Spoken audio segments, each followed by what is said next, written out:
give birth to a monster the likes of which the world had never seen.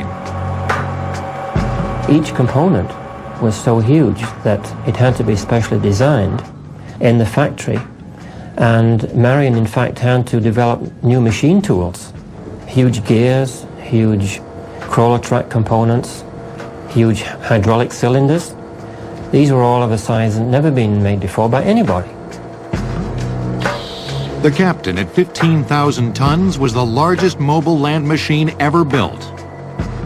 Completed in 1965, the Captain was a classic stripping shovel, but a really, really big one. Used to remove overburden that covers coal deposits, the Captain towered 21 stories and boasted a 215-foot boom.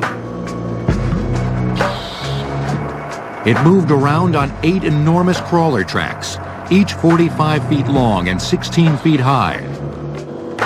With each bite, the Captain swallowed 180 cubic yards of material. The Captain was a mighty machine.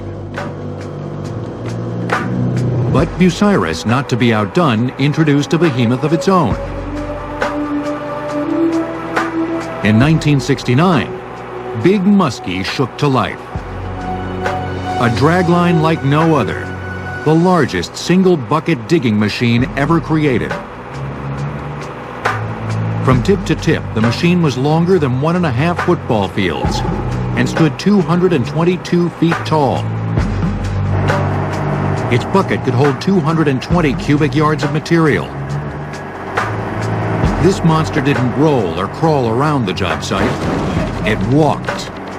When draglines were developed in the early 1900s, they were mounted on rail tracks initially. They had problems sinking in the ground, so there was a new method was invented by Oscar Martinson in 1913, and he developed what is called a walking dragline. With hydraulic shoes 131 feet long, Big Muskie stood up, scooted back, and sat down. The machine's enormity alone generated a lot of excitement. This is a 220-yard bucket. 2 Greyhound buses could just barely park inside the bucket.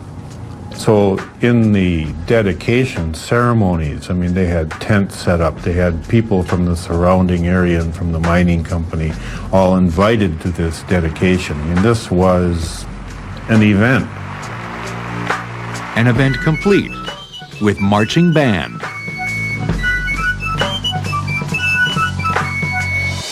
But like the flesh and blood monsters that came before them, these dinosaurs were destined to become extinct. The industry simply didn't need anything larger, and environmentalists opposed them. These 2 machines would prove to be the largest ever built. In 1991, both machines stopped breathing. A fire broke out in the Captain's engine compartment, gutting the machine. Repairs were too costly and it was scrapped in 1992. Big Muskie ground to a halt because of the Clean Air Act, which suffocated the demand for the high sulfur coal it was unearthing. It fell to the salvage man's torch in 1999. For 120 years, the 2 companies were locked in a battle of the behemoths. But in 1997, Bucyrus purchased Marion, ending the rivalry. Bucyrus bought out the Marion Power Shovel Company in recent years, and that was difficult at first for us to accept the enemy. However, we've gotten to know those people very good, and we're really one big family now, just trying to produce the best product. The big machinery building business has dramatically changed since the late 1800s.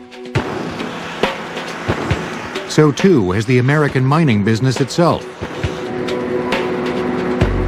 Before the 1960s, the surface coal mining industry earned itself a bad reputation for abandoning a site once the coal was depleted, without returning the land to its original condition. leaving it basically useless.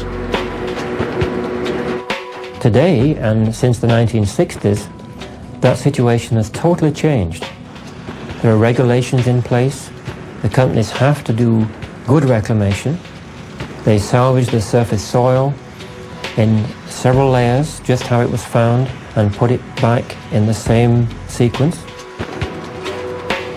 Although today's stricter reclamation laws mean these giant machines not only carve up the land, but in most cases must restore it once they're finished, some surface mining methods remain controversial. Next, a machine that throws around 65 tons like a feather.